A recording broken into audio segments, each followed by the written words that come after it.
Hey, I grew up in Camden, not very far from 2 miles south of Tintern, north of Tintern, I guess. Um, my parents had the funeral home in Camden, and we lived in an apartment upstairs. It was a good place to grow up. The greatest blessing of it all, though, is that my parents were Christians, and that made all the difference in the world. We were part of the Tintern church. Went there since I was a wee little kid. Um, Eugene's older sister was my Sunday school teacher, the first one that I remember. Her name was Mary. She was older than Eugene. There was two in the church there. There was two, we used to call them amen sections at the side, the front. The adults would gather for the class on one side, and all the kids would be on the other side. So that's where my early Bible teaching at the church were at. The church wasn't too big in those days, but we were happy together. All my years in public school, I had Christian teachers, three different ones. Then I went to Great Lakes. Obviously, all the teachers were Christians there. And it was just before the second year at Great Lakes that in the summertime, the decision was made that I was going to be baptized. So that day, my sister Joan, she's a couple years younger than me, and I went to church deciding that was going to happen. When we got there, she talked to a friend of hers, Janice, and she went and talked to her parents, and so she made that decision too that day. So three of us were baptized later in the afternoon at the church in Beamsville. And it was a good thing. I remember my dad saying to me, "This is the most important day of your life." Mm. And it sure has been. Life can go a lot of different directions. You can get into a lot of trouble, all that. But when you're following Jesus, trying to follow his teachings, things are going to go quite well. You mentioned earlier about growing up in Camden. You want to just say a little bit about growing up above the funeral home? It was kind of a humble place. We didn't know the difference. It was good. I had good parents. My parents showed hospitality to all kinds of people. Yes, they did. Visitors had come, visiting preachers, whatever. There was many people could pass through our upstairs there, and that was a good lesson. Mm-hmm. That was a good. Mom worked hard. I remember we McBays were very fortunate to be at the dinner table on a Sunday more than once.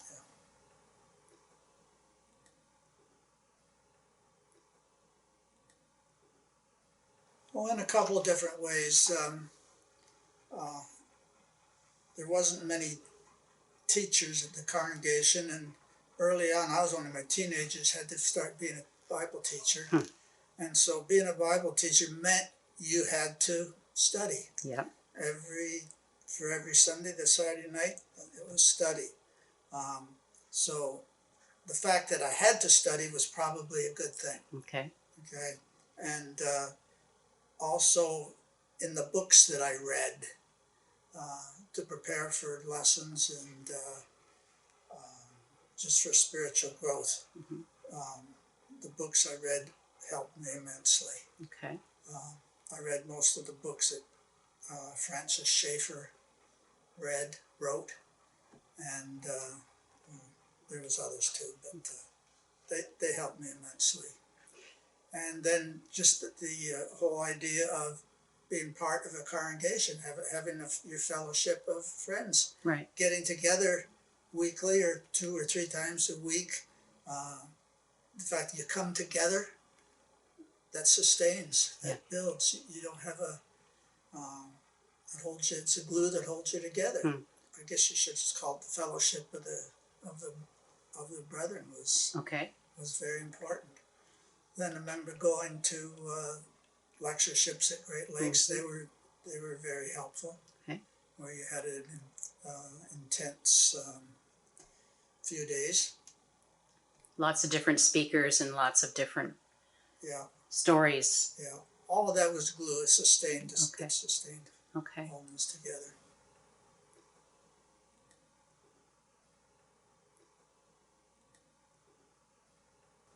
Well, my most recent difficult time was the death of my wife, death of June. Yeah. And once again, the support of people, Okay. particularly family, mainly, and the church family. The amount of people that have expressed themselves one way or another to me, man, that's powerful. I wasn't walking alone. Okay. Spend a fair bit of time thinking about life, death, and the future life. Mm-hmm. Don't have all the answers, but it's by faith, Okay. and it's been very sustaining. Okay. Is there any one thing you'd like to close with? Anything that sort of pops out that you feel would be important to offer before we close this? I guess just the fellowship of the church family. We as a family need to stick together. We need to love one another. Okay. Issues might come along, but they're nothing compared to the real test is staying with Jesus. Okay. I'll leave it with that. Okay. Thanks, Doug.